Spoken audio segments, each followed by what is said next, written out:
আজি যোৱা 19 তাৰিখৰ পৰা বিলাসীপাৰা জিলাৰ বিভিন্ন গাঁওসমূহ বিলাসীপাৰা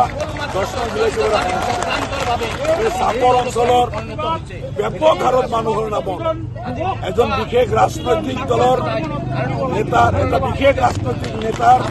ষড়যন্ত্ৰ মৰ্মে চাপৰৰ বা চাপৰ সাৰাউণ্ডিং অঞ্চলৰ মুছলমান মানুহৰ গাঁওবিলাকত ভোটাৰৰ নাম কৰ্তন কৰাৰ যে আপত্তি দিছে এই আপত্তি অবৈধ বেআইনী অসাংবিধানিক এই আপত্তিৰ বিৰুদ্ধে আমি ইয়াত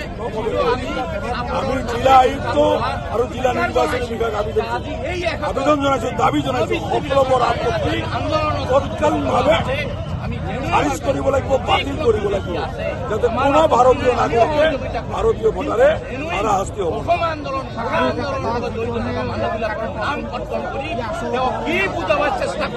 হয় যিবিলাক আপত্তিকাৰী নাজানে যে তেওঁলোকক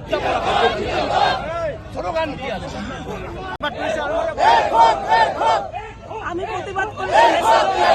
আমাক হাৰাশাস্তি কৰা হয়ে আছে কেইদিনেৰ পৰা আমার বৈধ নাগরিকের নামের উপর বিশেষ একটা জাতি টার্গেট করি এই সরকার পক্ষ যেটু আমাক হারাশাস্তি করে আছে এইটোর বিরোধিতা আমি করিম। আমার বিএলও বিলাক অলরেডি এসআরও নামত যেটু ভেরিফাই কৰিব লাগে এই ভেরিফাই প্রক্রিয়া ইতিমধ্যে আপনাদের জানে শেষ পাইছে। আকৌ বিএলও বিলাকক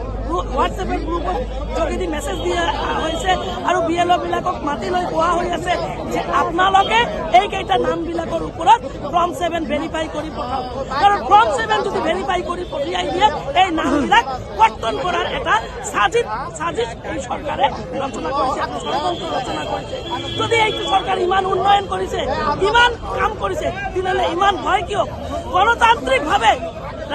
রাজনীতিত অবতীর্ণ হোক গণতান্ত্রিকভাবে নির্বাচনত অবতীর্ণ হোক আমার একো কৰিবলগীয়া নাই। আজি চাওক যিবিলাক মানুহৰ নামৰ ওপৰত আজি আঙুলিয়াই দিব কৈ আছে প্ৰত্যেকটো মানুহ ইয়াৰে ভোটাৰ